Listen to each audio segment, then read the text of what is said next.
সুপ্রিয় দর্শক, আসসালামু আলাইকুম। চলে আসলাম আবারও একটি জীবন গল্প অনুষ্ঠানে। সবারই জীবনে কিছু না কিছু জীবন গল্প থাকে, কারো ছোট কারো বড়। তারই ধারাবাহিকতায় আমরা আবারও চলে আসলাম।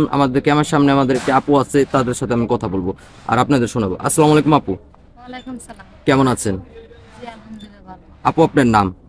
আমার নাম শিমলা। শিমলা। দেশের বাড়ি কোথায়? সিরাজগঞ্জ। সিরাজগঞ্জ। পরিবারে কে কে আছে আপনার? পরিবারে ছোট বোন আছে, মা আছে, বাবা নেই। বাবা নাই? বাবার কি হয়েছে? বাবা মারা গেছে? মারা গেছে। আচ্ছা। তো আপনার পরিবারটা চলছে কেমন, যেহেতু বাবা নাই? কারণ পরিবার তো কর্ম শুধু ছেলেরাই করে মূলত। তো আপনি কোনো কর্ম করছেন? না, আমার মা চালাইতেছে। মা মানুষের বাসায় কাজ করে ডাল ভাত শুধু খাওয়াই আমাদের লালন পালন করতেছে।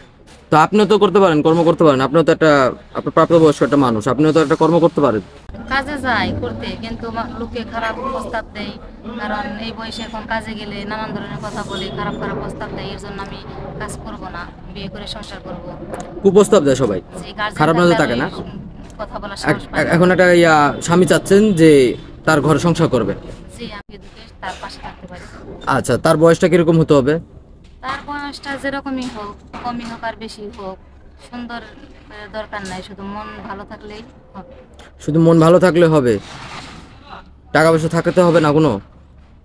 টাকা পয়সা আর কোনো বিষয় না, স্বামী যদি ভালোবাসা দিয়ে গাছতলায় রাখে তাও আমি থাকতে রাজি। এই পৃথিবীতে বেঁচে থাকতে হলে টাকা মূলত প্রয়োজন, কারণ টাকা ছাড়া এই দুনিয়া চলে না।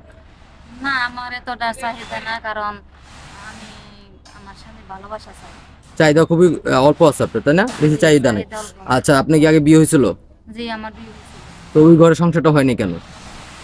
সংসার হয় নাই, ওই স্বামী গাঁজা মদ খাইতো, নেশা পানি করতো আর যৌতুক চাইতো। টাকা চাইতাম বাবার কাছে। আমার বাবার বাড়ি অনেক গরিব, আমার বাবা টাকা দিতে পারে নাই। এর জন্য মারধর করতো, এর জন্য আমি ছেড়ে চলে আসছি। আচ্ছা, তো যেহেতু মারধর করতো, আপনি মনে করেন আপনার গ্রামে গিয়ে সালিশ বসাননি কোনো? কেউ আপনার পরিবারের ভিতরে কেউ সহযোগিতা করে নাই যে আপনার উপরে অত্যাচার করে? হ্যাঁ, খাওয়ার জন্য অনেক চেষ্টা করছি, অনেকে তাকে বুঝাইছে, মাতবার চেয়ারম্যানরা বুঝাইছে, কিন্তু সে মানে না। এর জন্য বুঝে নাই? আমি সারা জীবন তার এইভাবে থাকা যায় না, এর জন্য আমি এসে করছি। আচ্ছা, আগে তো আপনার তাহলে বিয়ে হয়েছে বোন। তো আপনি তো একটা ডিভোর্সি লোককে বিয়ে করা লাগবে, অথবা যার ওয়াইফ মারা গেছে, অথবা একটা বিয়ে করতে চাচ্ছে, বাচ্চা কাচ্চা আছে, এরকম লোককে বিয়ে করতে হবে। যুবক ছেলেরা হয়তো আপনাকে বিয়ে নাও করতে পারে, প্রস্তাব নাও দিতে পারে। তো আপনি করবেন? হ্যাঁ, করব, কারণ যারা বিয়ে করছে, যাদের বউ নাই, যাদের বয়স হয়েছে, তারাই বউকে ভালোবাসে, তাদের কাছে আমি বিয়ে করবো। আর ছেলে সন্তান থাকলে কোনো সমস্যা নেই, কারণ আমার কোনো সন্তান নেই। ওই সন্তানকে আমি নিজের মায়ের মতো দেখবো। আপনার সাথে যোগাযোগ করবে কিভাবে তাহলে? আমার সাথে যোগাযোগ করতে হলে আপনাদের মাধ্যমে যোগাযোগ করতে হবে। সুপ্রিয় দর্শক, ইতিমধ্যে দেখতে পাচ্ছেন স্ক্রিনে একটি নাম্বার। আপনার নাম হচ্ছে শিমলা, সিরাজগঞ্জ বাড়ি। খুব অসুবিধা আছে ওনার পরিবারকে নিয়ে, খুব গরিব ঘরে মেয়ে, আগের ডিভোর্সি উনি। কেউ যদি ওনাকে বিয়ে করতে চান, ওনাকে যদি পছন্দ হয়ে থাকে, তাহলে অবশ্যই আমাদের সাথে যোগাযোগ করবেন, আমরা ওনার সাথে যোগাযোগ করে দিব। আপু, নামাজ কালাম পড়েন? জি, আমি নামাজ কালাম করি। পাঁচ ওয়াক্ত পড়েন?